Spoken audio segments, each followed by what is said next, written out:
Like I've been exploring like being in the outdoors in unusual ways for basically my whole life, and I'm going to have some information that is controversial and cutting edge, and so I put this disclaimer here that like nothing here like is to be taken as medical advice, and also just to be careful if you decide you want to try any of these things. Just make sure that you're grounded and you've done your research and you have guidance. And so here's a glossary. Have biohacking, rewilding. These are all the names that you could call what I do. Different names for it. And actually, there wasn't a name. Like I was doing this my whole life, and I was like, I couldn't call it anything until maybe about a decade ago. There started being like movements called Rewilding, Ancestral Health, Paleo, Primal, Biohacking. There started to be like this huge movement of people like doing what I was always doing. So suddenly I had a context, and I could say, I do that. And that's kind of how this slideshow even came together, because I was able to find a vocabulary for what I do. So basically, biohacking is because biology, like we're hacking our biology, and people want to know like, how do I feel better? Like, well, you got to understand biology so that you can like do the right things and don't do the wrong things, so you can feel better. That's biohacking.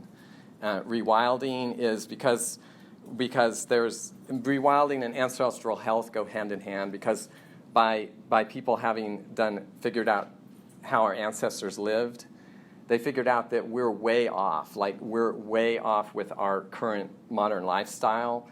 It destroys our health. It destroys our mitochondria, which is cellular energy. It destroys our circadian rhythms. It makes us sick. And so then rewilding came in. They got a word for rewilding, so that what we do is we call it over-domesticated life, and we rewild it. And paleo and primal are kind of like go along with ancestral health, because that is like other words for how our ancestors lived and their diet. And circadian rhythms is synchronizing your biological clock so that you're in sync with nature. And what that does is it supercharges your energy and gives you all the health benefits that we're looking for. And so this is me, right? Let's see. Oh, I don't have a mouth, but anyway, that's me, and that's my twin niece. That's my mom, and that's my sister, and we were born on the same day. And this is 2 miles from here in Cullowhee, Wayhota Valley. So I grew up in this valley, and so I was already rewilding like from the very beginning, because that's all I knew, just playing in the creek, hiking trails, barefoot, picking wild strawberries. My dad would shoot arrows in the air, and we'd go chase them. Which and one is you of the 2 boys? I'm in the middle. Jenny and John. And my big brothers, I forgot to tell you. So I have like 10 siblings. My parents had 11 kids. And so I was second to the last. My little sister isn't in this picture yet because she wasn't born.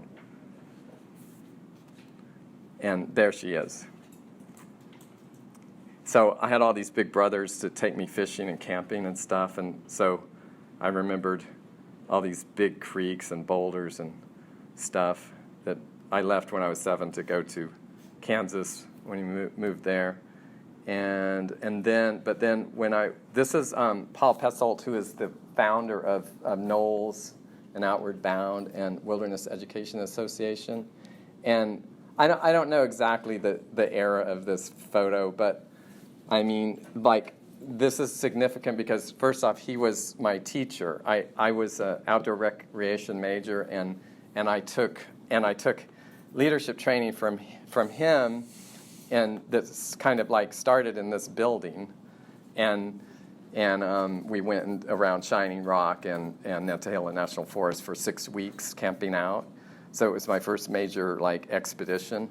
And I learned from like the world's best. I mean, he was amazing. He was like in like 76 when I was with him, and I was lucky because I was only 19. I was the youngest person in the class, and he was 76, and it was one of the last classes that he taught before he didn't teach anymore.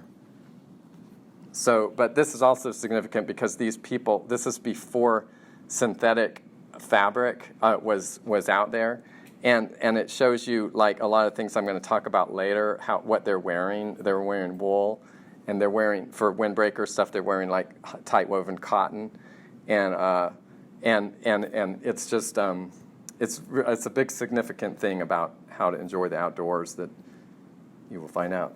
And so this is me graduating from the University of Kansas.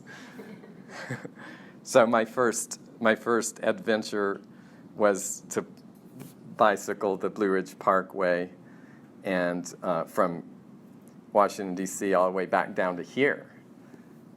And I wrote a book called You Can Go Home Again, and I self-published it, and I sold about 80 copies, and like it went like that, and it was gone. But I was going to rewrite it better, and I never did.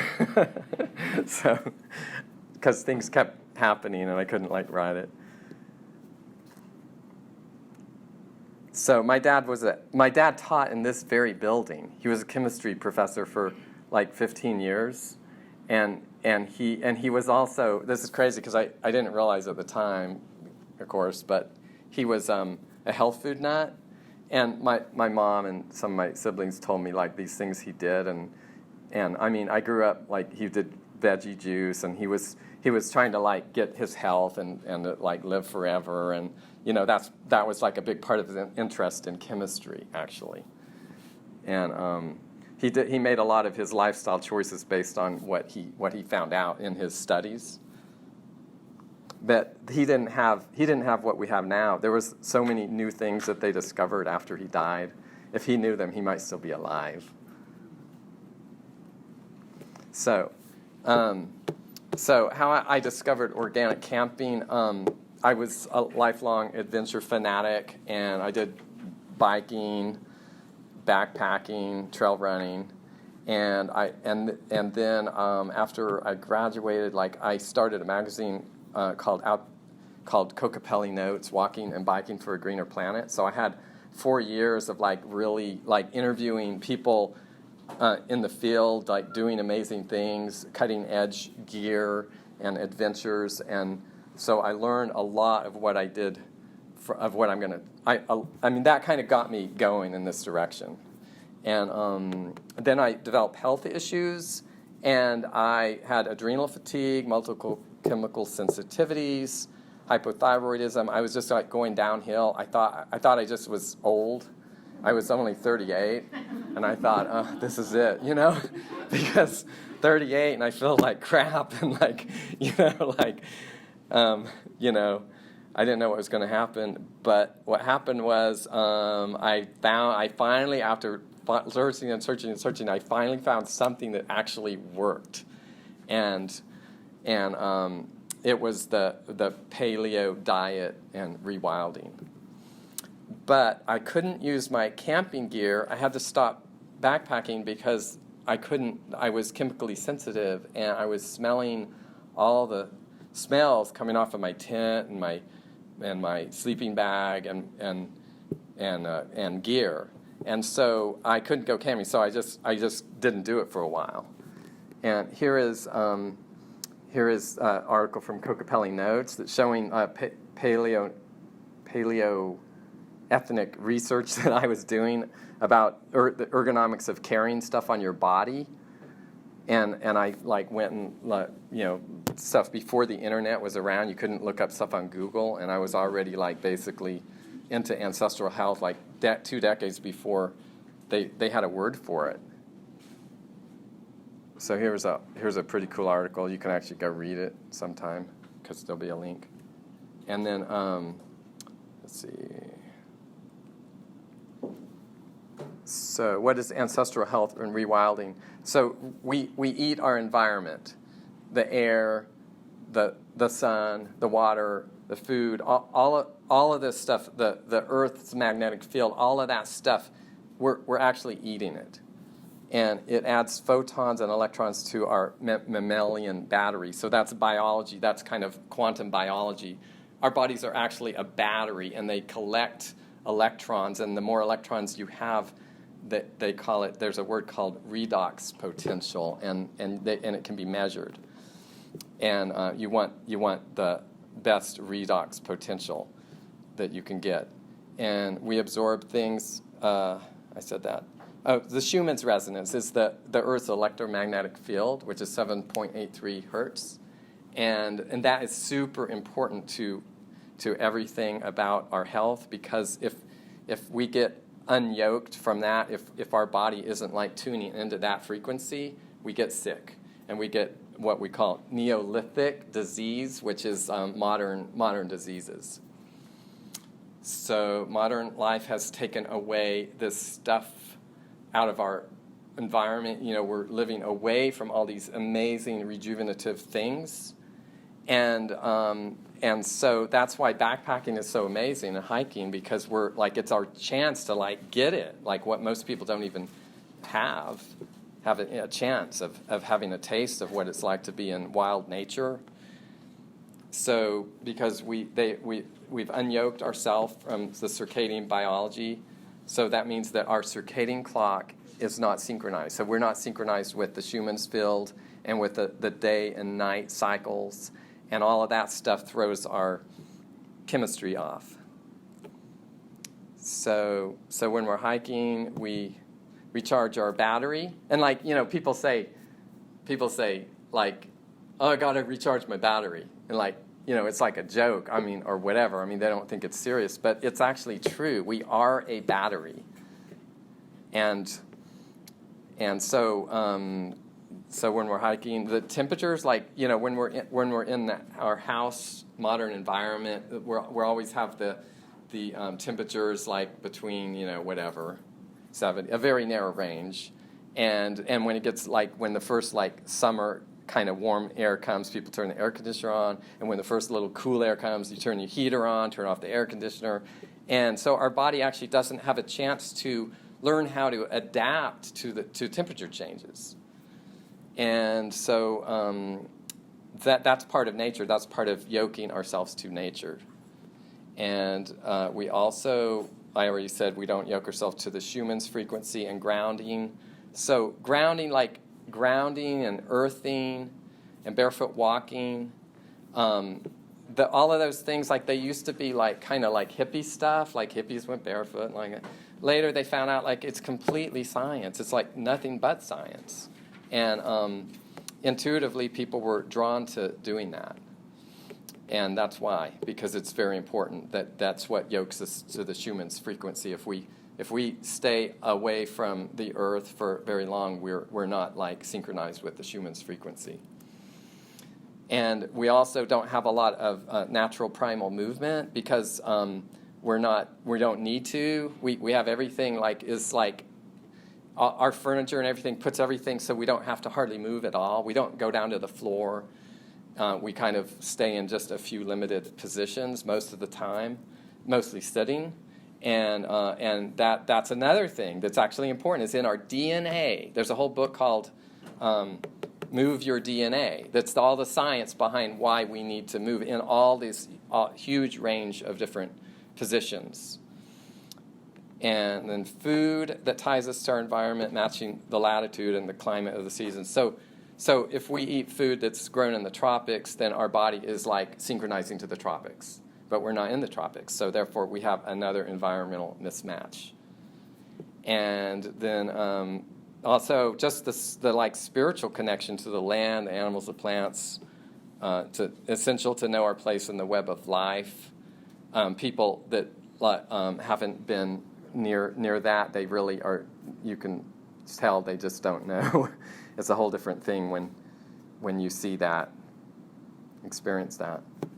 So just some like hardcore science. I'm not going to do big on this right now because I have 125 slides, but the mitochondria is a part of our cell, and that is the most important part of our cell.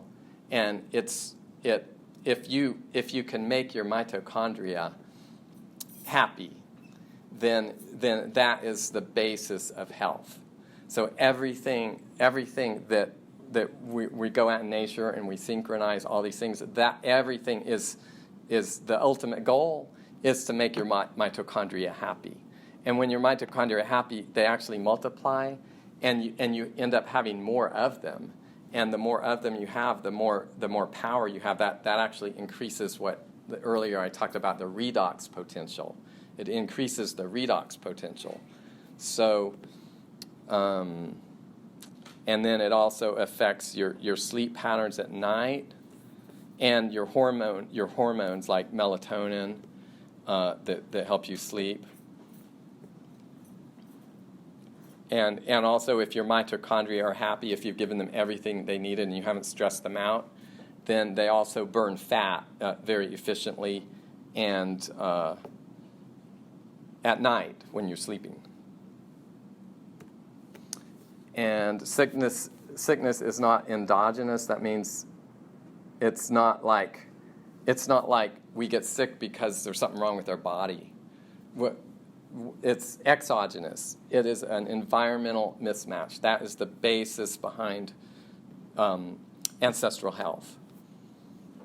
So non-native electromagnetic fields like cell phones and Wi-Fi and stuff, artificial lighting, carbohydrate-based diet, toxins like in our air, water, food, and fabrics.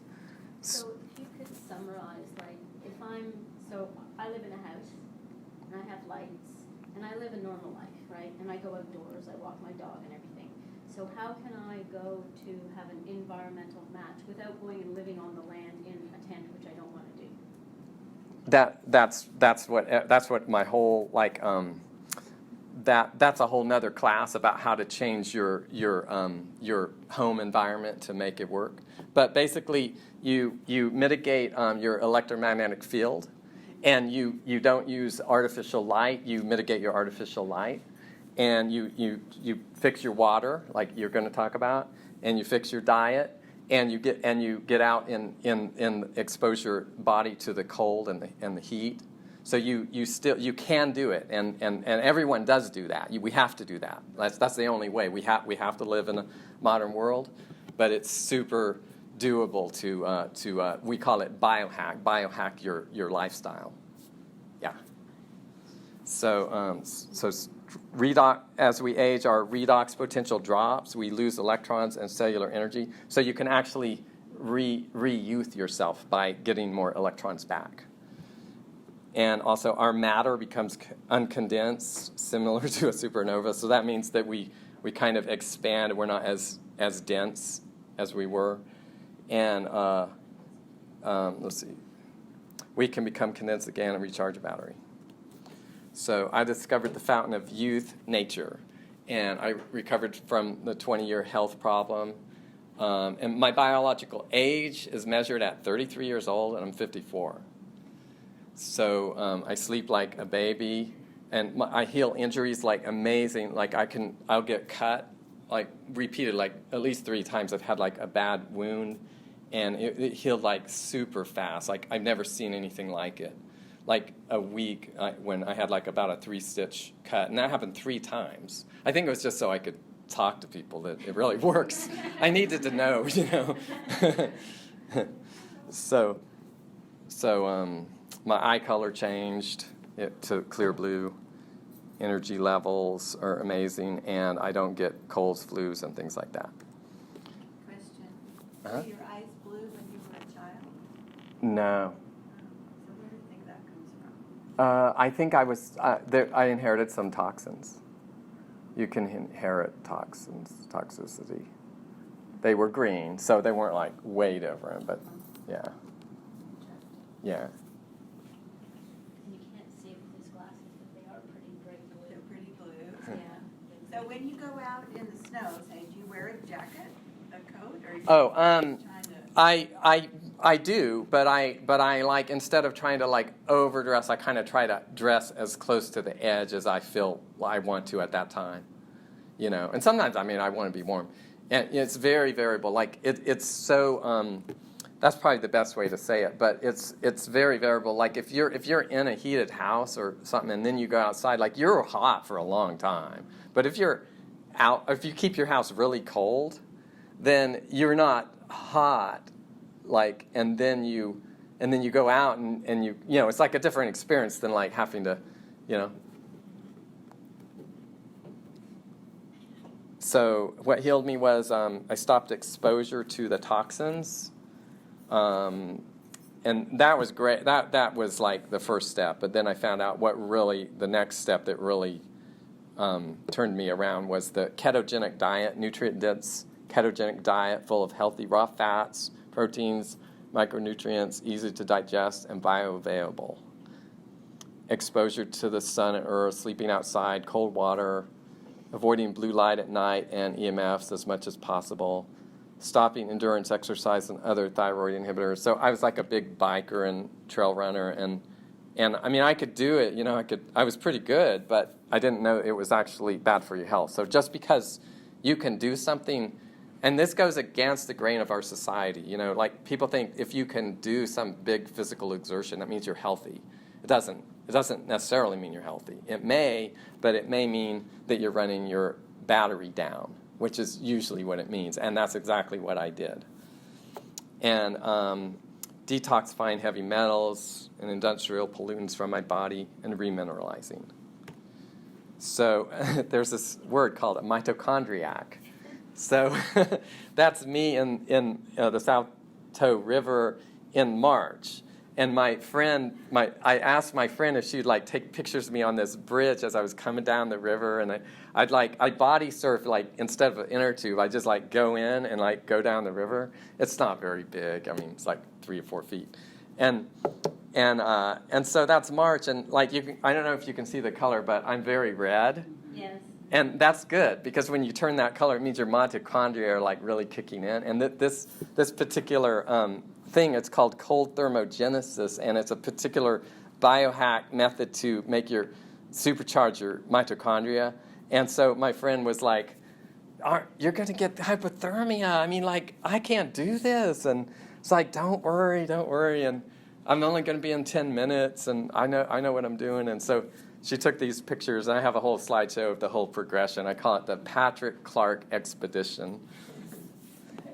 And so I'm a mitochondriac. I'm like crazy about like feeling great, you know. So I admit it. I mean, we just have to admit it. Us mitochondriacs, because otherwise we're like trying to hide it, and you can't really hide it. I mean, you're wearing these like orange glasses and stuff, you know. So walk barefoot on the earth, sleep on the ground under the stars, getting the Schumanns frequency, and also negative ions from waterfalls and mist, avoiding synthetic clothing, wearing orange glasses at night, bathing in ice water year-round, eat tons of raw fat, meat, eggs, veggies, goat milk, basically natural foods that are high in fats and nutrient-dense. Sleep with wool, drink structured water.